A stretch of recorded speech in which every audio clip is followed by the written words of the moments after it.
PayPal করতে গিয়ে আইটিন লাগে নাকি শুধু ইআইএন দিয়ে সম্ভব? আমরা জানি বাংলাদেশি এবং সারা পৃথিবীতে পেপাল হচ্ছে পেমেন্ট গ্রহণের একটি জনপ্রিয় মাধ্যম। বাংলাদেশ থেকে পেপ্যাল অ্যাকাউন্ট আমরা যারা খুলি তারা সাধারণত কোম্পানি ফরমেশনের মাধ্যমে ইআইএন করি এবং পরবর্তীতে আইটিন করার মাধ্যমে পেপ্যাল অ্যাকাউন্ট খুলে থাকি। অনেকেই ইআইএন পাওয়ার পরে পেপ্যাল অ্যাকাউন্ট খুলেন কিন্তু আইটিনকে গুরুত্ব দেন না। তো যেটা হয় যে আমি গত কয়েক বছর ধরেই এই ব্যাপারে অনেকের কাছ থেকে শুনেছি যে সে ইআইএন দিয়ে পেপ্যাল খুলেছে এবং পরবর্তীতে কিছু ট্রানজ্যাকশন করার পরে তার অ্যাকাউন্টে লিমিট করে দেওয়া হয়েছে এবং পেপ্যাল তার কাছ থেকে আইটিএন চেয়েছে। এমত অবস্থায় অনেকগুলো ডলার সহ অনেকের অ্যাকাউন্ট অনেক সময় বন্ধ হয়ে যায়। তো এ থেকে উত্তরণের উপায় কি? আমি অ্যাডভাইস করি যে আপনি যদি ইউএস কোম্পানির মাধ্যমে পেপ্যাল ইউজ করতে চান, আপনি অবশ্যই একটি আইটিন করবেন।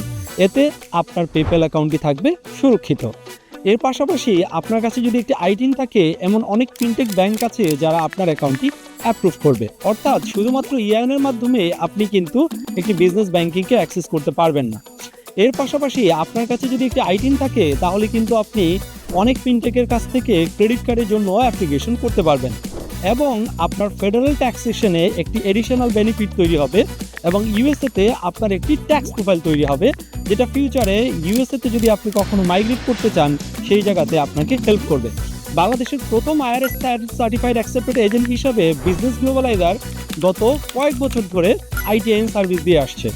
আপনার যদি একটি আইটিন প্রয়োজন হয় তাহলে সার্টিফাইড অ্যাকসেপ্টেড এজেন্ট হিসাবে বিজনেস গ্লোবালাইজার হতে পারে আপনার প্রথম পছন্দ। তাই আপনার যদি একটি আইটিন দরকার হয় তাহলে আজই যোগাযোগ করুন বিজনেস গ্লোবালাইজারের সাথে। ধন্যবাদ।